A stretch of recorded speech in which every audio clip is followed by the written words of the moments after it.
الحمد لله وكفى وسلام على عباده الذين اصطفى أما بعد فأعوذ بالله من الشيطان الرجيم بسم الله الرحمن الرحيم آباؤكم وأبناؤكم لا تدرون أيهم أقرب لكم نفعا صدق الله العظيم وصدق رسوله النبي الكريم ونحن على ذلك لمن الشاهدين والشاكرين والحمد لله رب العالمين۔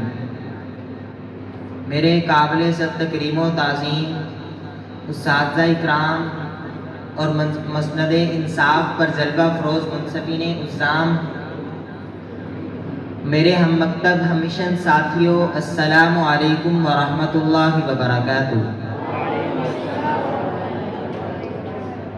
معزز سامعین، آج میں آپ حضرات کے سامنے جس موضوع پر لب کشائی کرنے کی جسارت حاصل کر رہا ہوں وہ موضوع تھے تو وہ آباد تمہارے ہی مگر تم کیا ہو کہ حسین عنوان سے معنون ہے۔ اللہ رب العزت سے دعا گو ہوں کہ اللہ رب العزت مجھے حق سچ کہنے کی توفیق عطا فرمائے۔ معزز سامعین، یہ بات تو سچ ہے کہ آج ہم اپنی ہی غفلت اور خود فراموشی کی بدولت اپنی اس حقیقت و عظمت کو بھول چکے ہیں۔ اب ہماری عظمت و جلال کی حقیقت صرف تاریخ ماضی کا افسانہ بن کر رہ گئی ہے۔ خدا نے ہمیں جس منصب عظیم و جلیل پر سرفراز فرمایا تھا اس کی قدر ہم نے نہ پہچانی، خود اپنے ہی ہاتھوں سے اپنی شرف و عزت کا غلط پارا پارا کر دیا۔ معزز سامعین، خدا نے دنیا کو ہمارے سامنے جھکایا تھا، لیکن افسوس کہ آج ہم خود دنیا کے آگے گر گئے۔ ہم نے آج سے پہلے صرف خدا کی چوکھٹ پر سر جھکایا تھا، لیکن آج ہم نے انسانوں کی چوکھٹوں پر جبین نیاز بچھا دی، ذلتوں کے گڑھوں میں جا گرے، زمانے میں ہرزہ رسائی ہوئی، بیگانگی اور بیچارگی کی عملی شکل بن کر رہ گئے۔ معزز سامعین، اگر آبا کی جاہ و عظمت پر نظر ڈالی جائے تو ہمیں نظر آتا ہے کہ انہوں نے فقر و فاقہ کو ہمیشہ اپنی دولت سمجھا، زہد و تقویٰ کو اپنی اقلیم استغنا کا تاج و تخت بنایا، بے نیازی اور بے مرادی کے لازوال خزانوں پر ہمیشہ کانے رہے، عشق و حق اور پرستار علم کے بروئے کوہنوں پر بیٹھ کر دنیا اور دنیا کی تمام عظمتوں سے بے پرواہ رہے، جن کے کبر و حق اور سطوت الہی کا یہ عالم رہا کہ شاہان عالم نے ان کے پرانے دامنوں پر عقیدت و اطاعت کی آنکھیں ملی، تاج و تخت اور حکومت کو ہمیشہ ٹھوکریں ملی۔ اللہ کی چوکھٹ پر سر نیاز رکھ کر تمام قرۂ ارض کی عظمتوں اور رفعتوں کو اپنے سامنے سر نگو کر دیا۔ کبھی اے نوجوان مسلم تدبر بھی کیا تم نے؟ وہ کیا گردوں تھا جس کا ایک ٹوٹا ہوا تارا تمہیں اس قوم نے پالا ہے آغوش محبت میں، کچل ڈالا تھا جس نے پاؤں میں تاج سرے دارا۔ گدائی میں بھی وہ اللہ والے تھے غیور اتنے کہ منعم کو گدا کے ڈر سے بخشش کا نہ تھا پارا۔ تمہیں آبا سے اپنے نسبت ہو نہیں سکتی کہ تو گفتار وہ کردار، تو ثابت وہ سیارہ۔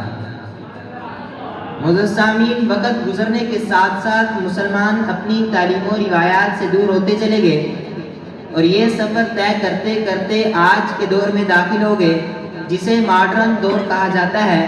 لیکن آج ہم نے سوچا یہ نیا پن، یہ جدت اسلام کا دور ہے کہ نہیں؟ کہیں ہم اپنے نئے پن کے چکر میں اپنی اقدار و روایات کا جناز تو نہیں نکال آئے؟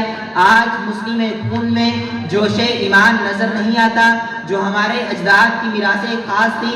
آج ہمارے دعوی محض زبانی کھوکھلے اور سیراب ہیں۔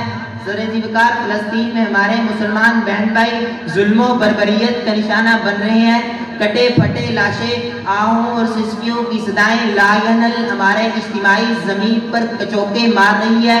کہاں گیا وہ جذبہ جہاد جو ہزاروں کے لشکروں کو 313 کے مقابلے میں گھٹنے ٹیکنے پر مجبور کر دیتا تھا؟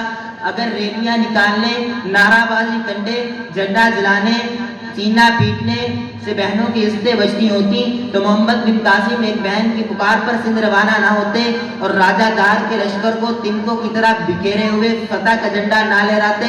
صلاح الدین ایوبی اپنی فوجوں کے دستوں کو القدس کی پاک سرزمین اور بادیابی کے لیے نہ جوتتا۔ آج مسلم خون میں جوش ایمان نظر نہیں آتا۔ مسجد اقصیٰ تیری حرمت کے ہم وارث نہیں، ہم تو بس آنسو بہانا جانتے ہیں مرگ پر۔ ہم ہیں متروک زمان، ہم در بدر ہم بے اثر، تارک قرآن زمین کا ہے ہم بے بسر۔ تیری حرمت کے امین عمر و صلاح الدین تھے، جن کے پاؤں چومتی تھی بحر و بر کی کشتیاں، جن کی شمشیریں گرجتی تھیں نیاموں میں پڑی، وہ تو سالار زمین تھے، وہ تھے فخر آسماں۔ ہم کو ان سے کیا نسبت، ہم کہاں وہ کہاں۔ بس سفر سے پہلے زیادہ راہ کی فکر کر لو، اور طوفان سے پہلے کشتی تیار، کیونکہ سفر نزدیک تر ہے اور طوفان کے آثار ظاہر ہو چکے ہیں۔